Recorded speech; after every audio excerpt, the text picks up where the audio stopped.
Son Excellence, M. Bassirou Diomaye Diakhar Faye a présidé ce mercredi 22 mai 2024 la réunion hebdomadaire du Conseil des ministres au Palais de la République. À l'entame de sa communication, le président de la République a fait part de l'importance particulière qu'il accorde au développement du secteur de l'élevage et des productions animales dans notre quête de souveraineté alimentaire. Le chef de l'État a félicité les éleveurs, les opérateurs privés du secteur et les services de l'État pour leurs actions résolues et engagées dans l'autonomisation du Sénégal en mouton, le développement du cheptel, la santé animale et la valorisation des produits d'élevage et dérivés sur les marchés nationaux et internationaux. Le président de la République a demandé au Premier ministre et au ministre en charge de l'élevage de parachever l'actualisation du programme national de production fourragère en corrélation avec une bonne maîtrise des prix de l'aliment de bétail et une stratégie avancée de lutte contre les feux de brousse. Dans le même sillage, le chef de l'État a demandé au gouvernement d'engager, sans délai, la mise en œuvre d'un plan d'aménagement consensuel des parcours du bétail et espaces de pâturage, notamment dans la zone sylvo-pastorale. En outre, le président de la République a souligné la nécessité d'un recensement national régulier et d'une identification nationale précise du cheptel afin de mieux orienter les ressources et les interventions de l'État dans le secteur. Par ailleurs,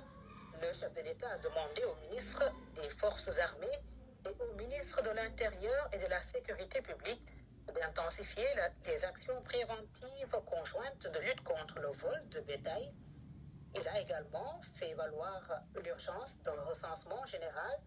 des infrastructures d'élevage et équipements pastoraux réalisés par l'État et appelé à une réflexion stratégique sur leur mode d'exploitation et d'entretien au profit des acteurs du secteur. Le président de la République a invité le ministre en charge de l'élevage, en liaison avec le ministre de l'Industrie et du Commerce, à soutenir le développement des filières avicoles, viande et lait de notre pays et favoriser la consommation des productions animales nationales. Dans cet esprit, il a sollicité la révision du cadre d'intervention du Fonds de stabilisation FONSTAB, dont les dotations financières et les critères d'attribution doivent être évalués et réorientés.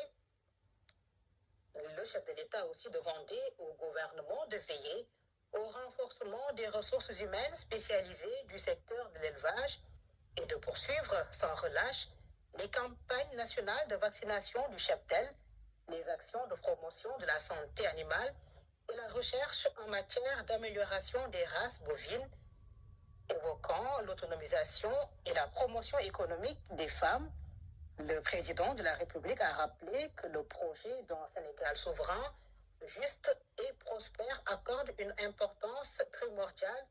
aux femmes et à leur rôle déterminant dans la consolidation de la famille, du développement économique et du renforcement des solidarités dans notre société. Il a saisi l'occasion de ce conseil pour magnifier la contribution significative des femmes pour un Sénégal prospère dans la justice sociale. Sur cette lancée, le chef de l'État a demandé au gouvernement de procéder à un audit des mécanismes et instruments de promotion économique et sociale des femmes et l'actualisation des plans, stratégies et actions destinés au renforcement de leur autonomie. Dans cette dynamique, le président de la République a invité le gouvernement à préparer, en accord avec l'ensemble des organisations féminines du Sénégal, un projet de loi d'orientation sur l'autonomisation économique durable des femmes. Enfin, au titre de son agenda diplomatique, le chef de l'État est revenu sur les visites d'amitié et de travail qu'il a effectuées au Nigeria et au Ghana, respectivement les 16 et 17 mai 2024. Dans sa communication au Conseil, le Premier ministre est revenu sur les priorités gouvernementales. À cet égard, il a donné aux ministres concernés des orientations en vue de la réduction du train de vie de l'État. avec notamment les démarches à entreprendre pour la récupération de son patrimoine foncier et bâti cédé à des privés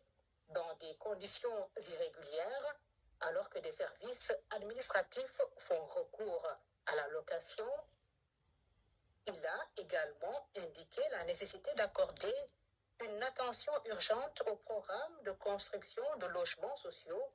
recentré sur les nouvelles orientations du gouvernement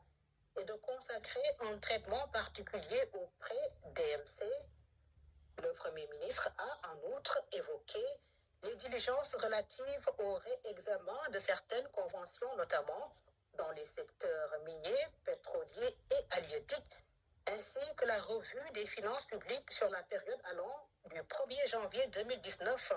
au 31 mars 2024. Il a rendu compte au Conseil des premiers résultats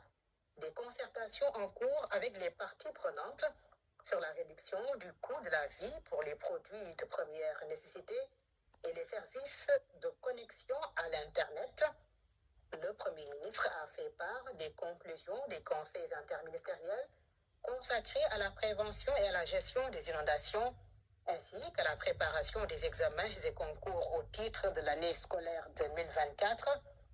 Il a également annoncé le programme des prochaines rencontres interministérielles sur le secteur de l'hydraulique, les infrastructures maritimes et portuaires, ainsi que sur la prévention et la sécurité routière.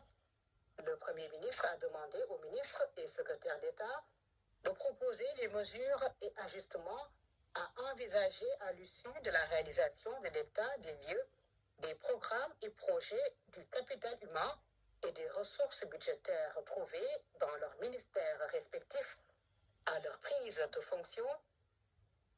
Enfin, le Premier ministre a partagé avec le Conseil les orientations qu'il compte imprimer à la relance du service civique national.